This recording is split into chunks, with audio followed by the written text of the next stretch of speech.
Rieccoci di nuovo in diretta, 17:29 minuti e 35 secondi esatti, quindi riprende la nostra edizione straordinaria. Vi do subito in diretta il bollettino del pomeriggio di Azienda Zero sull'emergenza Covid, sui contagiati e quant'altro, appena arrivato in questo momento, ve lo leggo direttamente. Quindi il totale dei contagiati dall'inizio dell'emergenza 18.260, gli attualmente positivi 7.422, più 16 rispetto a questa mattina, al bollettino di questa mattina, quindi si aggiungono ai 105 della notte precedente. Dicevamo, gli attualmente positivi sono 7.422, quindi sono scesi ancora, diciamo, nel caso degli attualmente positivi, i negativizzati 9.330 e 7.165 i casi di isolamento domiciliare. Le persone ricoverate in area non critica 945, meno 25, stabile invece il numero dei ricoverati in terapia intensiva, resta quello di stamattina, 108, quindi non c'è una variazione, più 7 invece i decessi che sommati a quelli di stamattina erano 9, portano a 16 il numero dei decessi registrati nelle aziende ospedaliere, ma comunque resta il dato importante ancora di una discesa ulteriore di persone ricoverate in area non critica e lo stabilirsi, diciamo, il dato stabile sulle terapie intensive. Questi gli ultimissimi dati del bollettino del pomeriggio per quanto riguarda l'emergenza coronavirus. Abbiamo visto stamattina il governatore Zaia, ha parlato insomma delle riaperture, ha parlato del 4 maggio quando torneranno al lavoro circa 1.200.000 veneti in più. Ha parlato della nuova ordinanza che illustrerà domani, che andrà a prorogare con qualche aggiustamento la precedente ordinanza e verrà appunto illustrata domani. Questa mattina invece abbiamo seguito la conferenza in diretta con i sottosegretari Variati, Baretta e Martella, che hanno parlato proprio delle aperture con la possibilità di questo algoritmo, di una serie di elementi che potrebbero portare le regioni a aprire prima di quanto previsto dal DPCM, a seconda però di alcuni parametri, tra i quali appunto la presenza delle terapie intensive, ma altri parametri che formeranno un algoritmo. Lo spiegheremo questa sera nel corso dei nostri telegiornali. Tornando però sul fronte economico, ci ha colpito, abbiamo parlato stamattina con il direttore dell'INPS del Veneto, peraltro ci ha fatto un po' il riassunto della situazione con le richieste di cassa integrazione in deroga e i bonus e come sappiamo il decreto che dovrebbe arrivare del governo a giorni prevede l'aumento del bonus da 600 a 800 euro automaticamente. Ma sul fronte economico c'è un altro dato che ci ha colpito questa mattina. Qui chiediamo direttamente a chi ha parlato di questi dati, e cioè la CGA di Mestre, è un dato che riguarda i cosiddetti famosi prestiti fino a 25.000 euro, di cui tanto si era parlato qualche settimana fa. Allora abbiamo in collegamento Skype Paolo Zabeo, buonasera. Buonasera a voi. Il coordinatore dell'ufficio studi della CGA di Mestre. Allora, ci vuole dire qual è questo dato che riguarda la richiesta di prestiti fino a 25.000 euro? Guardi, il dato è semplicissimo, è del Fondo di Garanzia del Mediocredito Centrale che appunto per quanto riguarda i finanziamenti, i microfinanziamenti fino a 25.000 euro, stabilisce che entro il 30 di aprile sono pervenute solamente 46.000 domande. Se teniamo conto che in Italia le piccole e medie imprese, i lavoratori autonomi, i liberi professionisti che per legge e per decreto possono accedere a questo provvedimento sono oltre 5.250.000 attività in tutta Italia, vuol dire che fino adesso hanno presentato domanda solo lo 0,9% delle aziende aventi diritto, quindi solo l'1%, di fatto un vero e proprio flop. Ma non poteva essere altrimenti, sia chiaro, la responsabilità non è né delle banche né del Fondo di Garanzia del Mediocredito, ma è di questo strumento che ovviamente non interessa le aziende.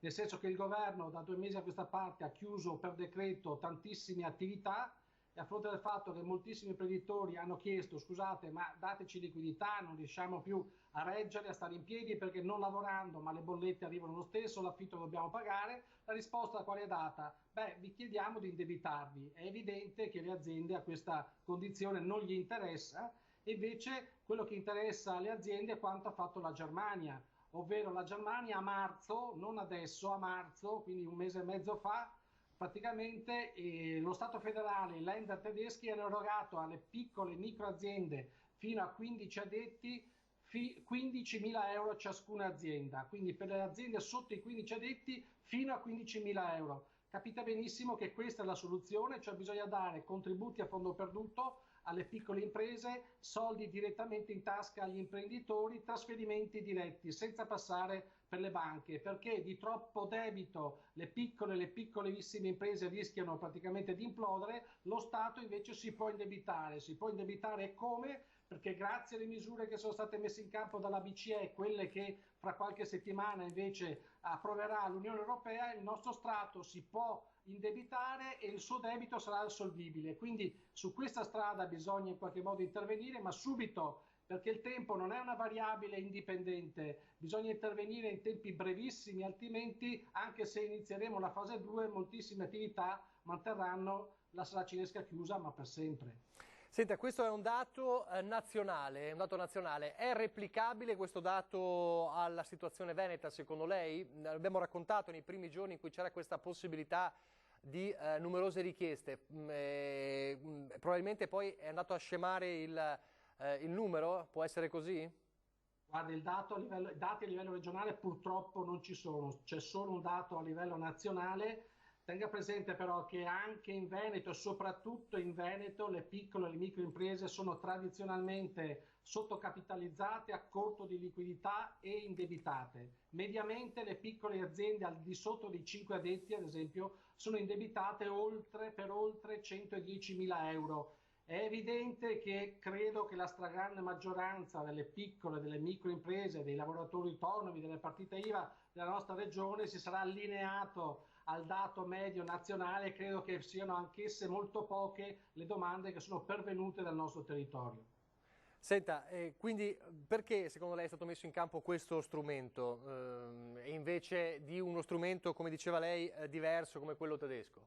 Perché non si conoscono le imprese italiane, perché non si ha, a Roma non hanno ovviamente nemmeno la più pallida idea di cosa sia un'azienda artigiana, un piccolo negoziante, una partita IVA. Loro pensano giustamente alla Fiat, all'Eni e pensano alle grandi realtà produttive, ma le micro non le conoscono nemmeno. Ed è evidente che bastava dire a loro che avessero chiesto quanto è mediamente indebitata una micro azienda, ed è evidente che se io sono indebitato per oltre 100.000 euro non posso accollarmi un ulteriore debito, perché non è che ci regalano i soldi 25.000 euro, dovremo anche restituirli con gli interessi. Tra l'altro gli interessi non è che siano proprio prossimi a zero come ci avevano detto, perché arrivano addirittura fino al 2% e poi bisogna restituire il capitale. Quindi è evidente che è uno strumento che non interessa alle aziende, hanno sbagliato completamente tiro. Possono, se vogliono rettificare la situazione, ripeto, contributi a fondo perduto diretti alle aziende, perché le piccole aziende di troppo debito muoiono, implodono, lo Stato invece può indebitarsi, deve indebitarsi in questa fase, perché è una fase estremamente difficile, lo può fare, deve fare solo lo Stato centrale. Senti, in questi giorni abbiamo assistito e stiamo assistendo insomma, alle manifestazioni, ai sit-in, ai flash mob, chiamiamoli come vogliamo, di tante realtà che cercano di capire quando riaprire e se possibilmente riaprire prima e poi come riaprire. La sensazione che avete voi qual è? Beh, ovviamente hanno ragione a protestare, perché è evidente che da 20 giorni che ci arrovelliamo su questa questione, quando apriremo, se per regioni, per codici Ateco o più gli over 60 no, gli over 18 sì e via conseguenza. Qui il problema invece è un altro, per carità, bisogna riaprire quanto prima, ma il problema è la fase 3, non è la fase 2, perché moltissime di queste attività apriranno e cosa succederà? Succederà poco o nulla, perché purtroppo le famiglie, la gente soldi da spendere ne ha molto poche. Tra l'altro ricordo che il DEF che è stato approvato la settimana scorsa prevede che quest'anno in Italia i consumi delle famiglie crolleranno di 75 miliardi di euro. Ripeto, le famiglie spenderanno meno rispetto all'anno scorso, pari a 75 miliardi. Quindi a pagare il conto saranno artigiani, piccoli negozianti, partite IVA che vivono quasi esclusivamente dei consumi delle famiglie. Detto questo, il vero dramma di questa situazione è la mancanza di una fase 3, cioè un governo, un leader politico, una classe dirigente del paese dovrebbe dire: da qui a 3 anni, da qui a 5 anni noi abbiamo questo piano, questo progetto, questa visione di crescita del paese, su questo bisogna mirare perché punteremo agli investimenti su questo settore, su quest'altro ancora, e invece c'è il vuoto pneumatico su questa fase 3. Ma vi sembra una cosa seria? Ma dov'è la politica? La politica è questa, è dare risposte ai cittadini da un lato, ma anche dettare la linea, ma anche praticamente traguardare un'ipotesi di sviluppo e di crescita. Tutti ci stanno dicendo che questa pandemia è come un po' una guerra, non tanto per gli effetti, ma sicuramente quelli economici sì. E quindi è evidente che qual è lo slancio che dobbiamo dare ai nostri imprenditori, che sono disorientati, storditi, impauriti, non sanno non solo quando apriranno, ma quali saranno le condizioni e sostanzialmente se c'è un futuro. Ecco, il futuro in qualche modo bisognerebbe delinearlo. Credo che una politica in senso alto questo dovrebbe fare. Io capisco che purtroppo abbiamo molta gente inventata, un premier paracadutato dall'alto che fino a 2 anni fa non conosceva nessuno. Però insomma chi è al governo, credo una forza politica importante come il PD dovrebbe fare una riflessione seria su questo, perché la gente questo si aspetta, oltre alla fase 2 e riaprire quanto prima, c'era bisogno anche di dettare la linea e sostanzialmente far capire agli imprenditori dell'intero paese che si deve andare tutti nella stessa direzione e che sostanzialmente questo è il piano, questo è il progetto, questa è la visione per il rilancio dell'economia di questo paese. Le faccio l'ultima domanda e poi la lascio al suo lavoro. È una domanda un po' difficile, è impossibile quasi rispondere. Voi vivete anche molto di cifre, di studi, di analisi. Secondo lei, se dovesse dare una percentuale di quanti a settembre non riapriranno, insomma, di quanti potrebbero davvero chiudere e abbassare le serrande o diciamo le aperture delle proprie fabbriche, c'è una percentuale secondo lei? Esiste?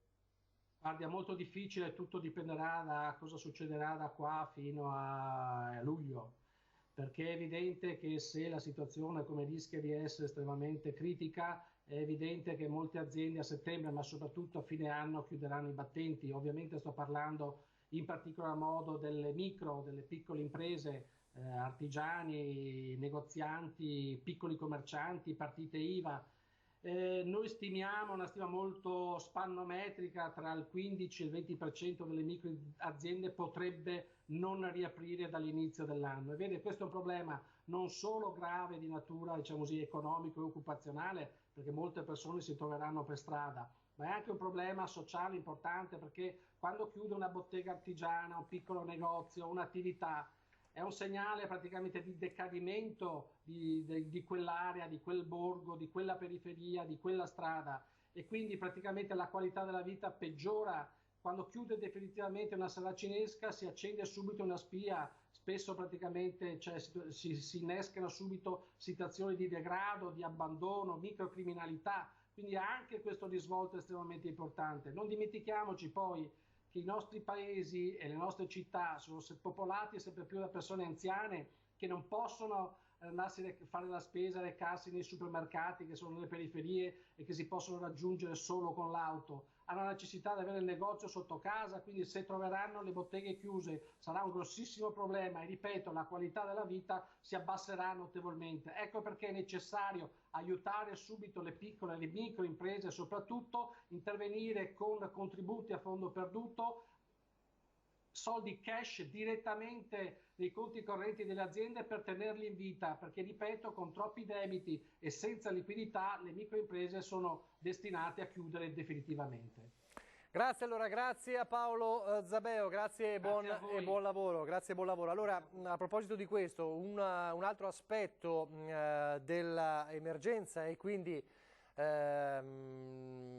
il disagio e la criticità sta ad esempio in un altro settore che è quello del commercio ambulante. Tra le categorie è questa che sta maggiormente soffrendo non solo il blocco dell'attività per il contagio, ma anche le prospettive di riaperture limitate e temporanee. Il nostro Lucio Zanato ci racconta un caso tutto trevigiano.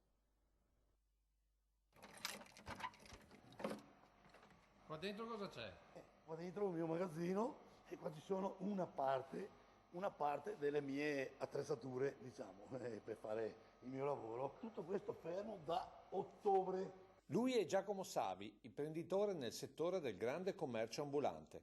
Da oltre 15 anni gira l'Italia con appuntamenti fissi in ogni regione. Fiere importanti come il Viniteri, Fiera Cavalli, Gusti di Frontiera, l'Artigiano in Fiera e i mercati europei di cui io faccio parte dal 2005. Fino a 2 mesi fa, quando si è fermato tutto. Non solo furgoni, banconi e affettatrici, ma gran parte del magazzino alimentari, già comprato e stoccato. Tutti i soldi fermi, birra per esempio, guarda, c'è tutta roba ferma. Uno stop che significa quasi una decina di collaboratori a casa. Savi parla a nome di un settore da numeri davvero importanti. 180.000 aziende, imprese, di cui più di 10.000 solo in Veneto, 500.000 persone che lavorano nel mercato ambulante, il 22% della produzione del commercio italiano.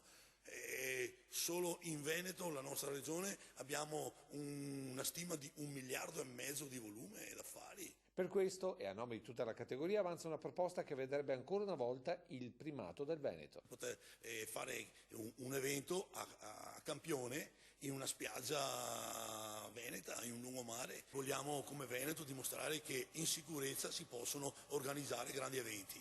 E poi perché rimettiamo in moto un'economia, in primis per noi ambulanti, ma anche per i nostri fornitori, per tutta quanta la catena che c'è dietro di noi. E terzo, per portare una ventata di ottimismo ai nostri visitatori, ai nostri clienti, dimostrando che rispettando le regole sanitarie si può tornare piano piano alla normalità.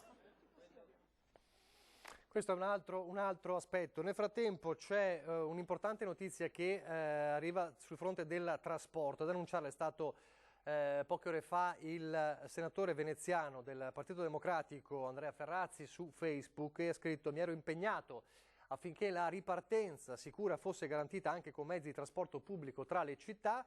Per questo avevo ritenuto inaccettabile, dice Ferrazzi, che il nord-est del nostro paese non avesse nemmeno un collegamento al giorno con l'alta velocità, quando da lunedì 4,5 milioni di italiani andranno nuovamente nei posti di lavoro. Sono felice, dice Ferrazzi, di potervi comunicare che, nonostante le resistenze da parte di alcune regioni, il ministro Paola De Micheli mi ha assicurato che verrà emanata la nuova disposizione che consentirà come inizio un'andata e un ritorno giornaliero da Venezia a Roma e da Venezia a Milano. Questo per quanto riguarda il trasporto su rotaia all'alta velocità. Quindi arriva la nuova disposizione del Ministro dei Trasporti che consentirà a livello iniziale intanto un'andata e ritorno giornaliera da Venezia a Roma e da Venezia a Milano. Questo è l'annuncio di Andrea Ferrazzi, senatore del PD Andrea Ferrazzi. Un'altra cosa invece che riguarda, un altro aspetto che riguarda invece la scuola è l'annuncio del ministro Azzolina che dice a settembre l'ipotesi di lezioni metà a scuola e metà a casa. Attenzione, perché questa è una ipotesi importante che già sta creando malumore tra i sindacati. La ministra conferma sia la maturità in presenza, stiamo leggendo dal sito di Repubblica.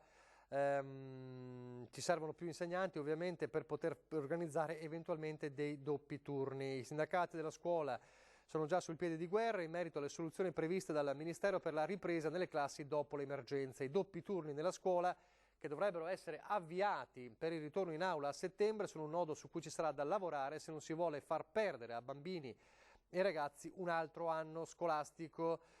Si prefigura quindi la possibilità che i bambini e ragazzi possano occupare le aule in modo alternato tra mattina e pomeriggio, integrata con la didattica a distanza. Questa è una delle ipotesi per settembre confermata dal Ministro per l'Istruzione Lucia Azzolina. Questo per quanto riguarda il fronte scuola ed è importante. Non so se abbiamo non abbiamo ancora il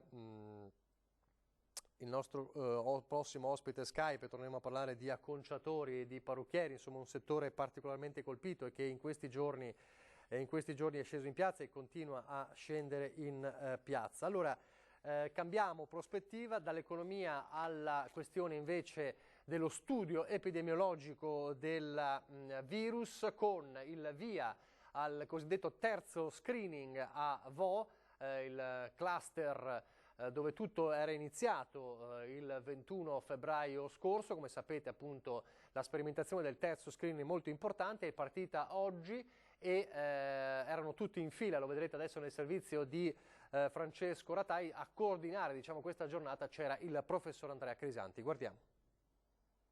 12, 13, 14, 15. Tutti in fila a Vo per il secondo giorno di tamponi e prelievi su base volontaria. È il terzo screening a cui si sottopongono i residenti del comune Euganeo. La cittadinanza ha risposto in forze, come nelle 2 volte precedenti. Ormai ho preso l'abitudine, non ci faccio neanche più caso. È una bella emozione perché così si può aiutare gli altri, noi stessi prima di tutto e anche gli altri. Una volta che siamo qua vuol dire che siamo contenti. Mi fa piacere, nello stesso tempo siamo anche controllati perché questo fa parte anche del nostro controllo e veramente siamo contenti. Lo studio, promosso dal Dipartimento di Medicina Molecolare dell'Università di Padova in collaborazione con la Regione Veneto, vuole mappare l'evolversi della malattia all'interno di questa comunità che i medici e i ricercatori conoscono già, di cui hanno dati praticamente da quando è iniziata l'emergenza. Mentre la risposta anticorpale sarà relativamente facile da analizzare, nel senso che abbiamo già tutti quanti i test e tutto, quindi penso che nel giro di un mese potremo essere in grado di stabilirlo. Guardi, nel giro di 2 settimane avremo completato tutta l'analisi dei tamponi, nel giro di un mese avremo completato l'analisi immunologica, serologica, cioè di quali anticorpi chi e quali anticorpi produce, e poi per l'analisi genetica ci vorrà un po' più di tempo perché è molto complessa. Alle soglie della fase 2 l'attenzione deve essere massima. Il problema è quanto riusciremo a controllarla, sia con le nostre misure mascherine quanti come sto facendo io adesso, sia con misure di controllo da parte delle autorità di sanità pubblica. Ecco, sono la combinazione di questi 2 fattori che determinerà quanto e come aumenteranno i casi. Saranno circa 3.000 gli abitanti di Vo che si sottoporranno ai test. In maniera entusiastica, immagino avrete visto la fila che c'era anche la fila ieri, hanno portato i bambini, che è veramente un segno di grande fiducia. Guardi, se uno porta i bambini significa che ci crede, altrimenti i bambini non li porta. Anche grazie agli studi precedenti si inizia a capire qualcosa. In effetti la maggior parte delle persone che si infettano sono giovani. Gli anziani sono più vulnerabili, ma sono i giovani che si infettano più frequentemente, al contrario di quello che si pensa, perché i giovani hanno più contatti. Per allietare anche i più piccoli sono presenti i medici clown che, come fanno nelle corsie degli ospedali, porteranno anche qui un sorriso. Hanno bisogno di sorridere un pochino perché penso siano un po' spaventati per tutto quello che sta succedendo in questo momento. E poi dal punto di vista sanitario c'è un altro effetto collaterale purtroppo dell'emergenza coronavirus. La paura di essere contagiati ha infatti fatto crollare gli accessi in molti casi agli ospedali per infarto miocardico, con il rischio adesso davvero di essere colpiti da un infarto in casa. Ce l'ha raccontato il medico dell'ospedale di Treviso. Rischio infarto in agguato. Nei mesi di isolamento la paura di contrarre il coronavirus recandosi all'ospedale si è tradotta in un calo notevole degli accessi ai pronto soccorso degli ospedali del Veneto. Una riduzione notevole nelle cardiologie confermata da uno studio che ha coinvolto i principali ospedali della regione. Un calo di ricoveri per infarto raffrontando il primo trimestre del 2020 con quello dell'anno precedente, che va dal 30% del Cafoncello fino a picchi di oltre il 45% di Padova. Purtroppo non ci sono stati meno infarti, l'evidenza scientifica porta a considerare che invece ci sia stata una forte paura che ha portato i pazienti con infarto miocardico acuto a star lontani dagli ospedali, cosa che ovviamente non deve avvenire. Chi ha un dolore toracico violento al petto, che non ha mai sentito e presenta dei fattori di rischio, che sono la familiarità, il sovrappeso, l'ipertensione, il diabete, il fumo di sigaretta, deve contattare il 118 in caso di dolore toracico. Gli verrà garantito un percorso ovviamente il più sicuro possibile all'interno dell'ospedale, ma sia ben chiaro che l'infarto miocardico acuto al cuore uccide. Il Covid è un problema che stiamo gestendo. Il pericolo è che il timore di contrarre il coronavirus possa avere, soprattutto sui soggetti a rischio cardiovascolare, conseguenze peggiori, anche perché spesso sono stati rinviati molti controlli, visite ed esami. Ancora non si hanno i dati per capire se ciò ha portato ad un incremento della mortalità per infarto, ma si ipotizza che sia proprio così. Se ho dei sintomi, mi devo rivolgere al medico di famiglia, il quale valuta se necessaria l'intervento di uno specialista e ne decreta anche il grado di urgenza. Quei controlli veniteli a fare, perché lì dietro ci sono vite che noi possiamo salvare. Importante questo appello dall'ospedale di Treviso. Allora, dicevo prima, torniamo a parlare della questione economica, torniamo a parlare di un settore particolarmente colpito, che sta facendo sentire la sua voce insieme ad altre realtà in questi giorni. Parliamo di acconciatori, parrucchieri, insomma estetisti che dovrebbero aprire dal 1° di giugno. Allora siamo in collegamento con Giannantonio Papa, se non sbaglio, del settore acconciatori del Confartigianato Marca Trevigiana. Ce l'abbiamo? Ce l'avevamo? Ce l'avremo? Non so se ce l'abbiamo, lo vedevo prima, adesso non lo vedo più. Fra poco forse ce l'avremo, datemi un... Eccolo qua, io lo vedo, però dovrebbe farmi la cortesia di girare il cellulare. Ok. Ah no, non si riesce, va bene. Al contrario, aspetta, va bene così? Andrebbe meglio diversamente, se lo gira forse dovremmo averlo a schermo intero, ma non... No, così la vedo orizzontale. Torniamo come prima allora, è meglio prima, è meglio così. Va bene. Okay.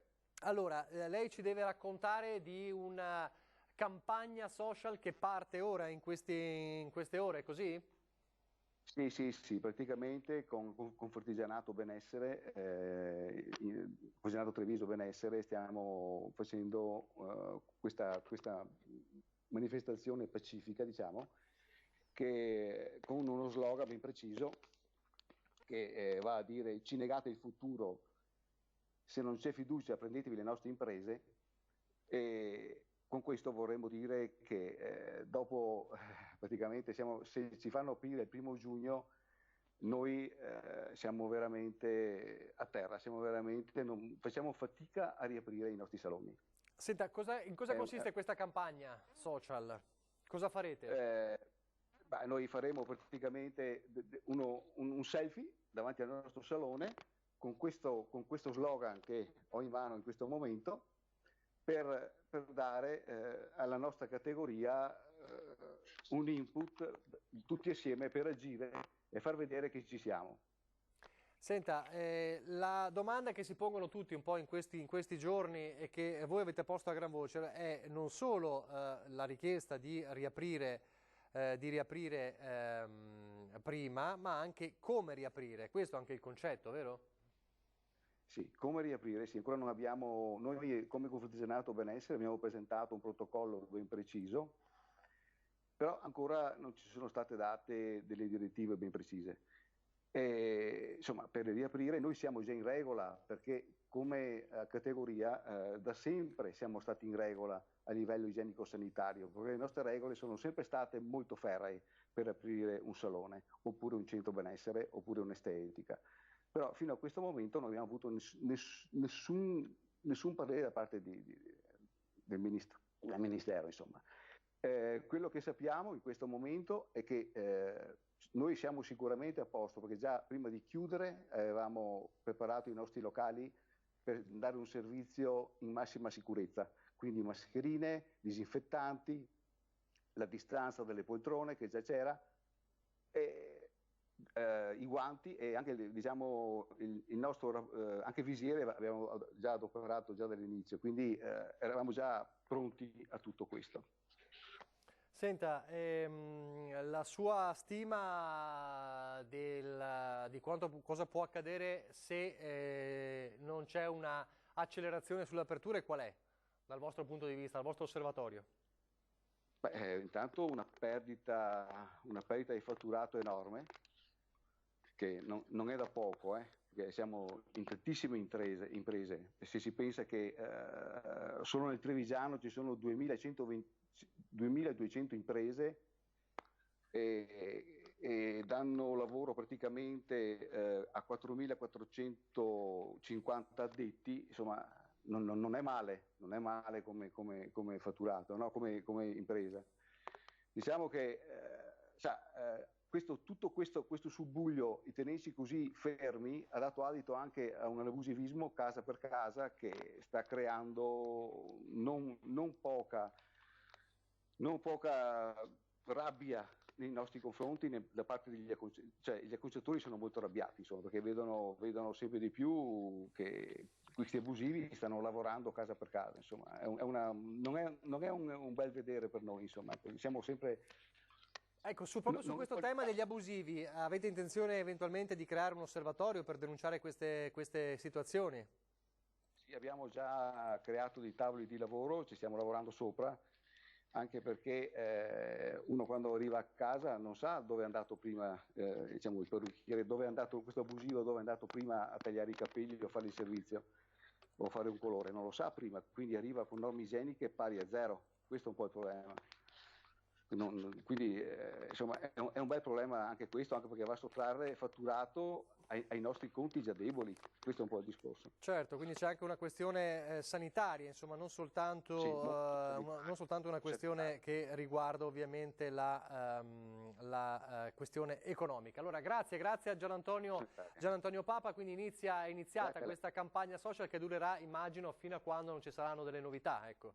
Sì, siamo abbastanza ferrei, però insomma confidiamo anche nel bene, perché vedo tutta la categoria che si sta esponendo in maniera forte e tutti sono pronti per dare una mano alla nostra categoria e anche a tutta la categoria benessere, insomma, sono tutti sul fronte, sono tutti con l'elmetto in testa in maniera molto educata, però tutti con l'elmetto in testa.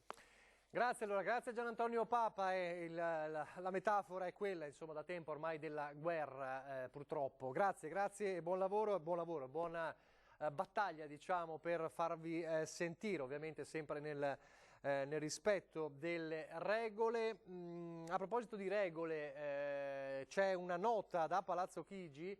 In questi giorni e in queste ore sono numerosi i chiarimenti che vengono chiesti al governo sul DPCM e ovviamente in casi particolari, un po' li abbiamo letti anche questa mattina nella prima parte dell'edizione straordinaria. Un particolare chiarimento dal governo arriva sul termine dei congiunti, la possibilità dunque di andare a trovare i congiunti dal 4 di maggio. I congiunti cui fa riferimento il DPCM sulla fase 2, dice Palazzo Chigi, comprendono i coniugi, i partner conviventi, i partner delle unioni civili, le persone che sono legate da uno stabile legame affettivo, nonché i parenti fino al 6° grado, come per esempio i figli dei cugini tra di loro, e gli affini fino al 4° grado, come per esempio i cugini del coniuge.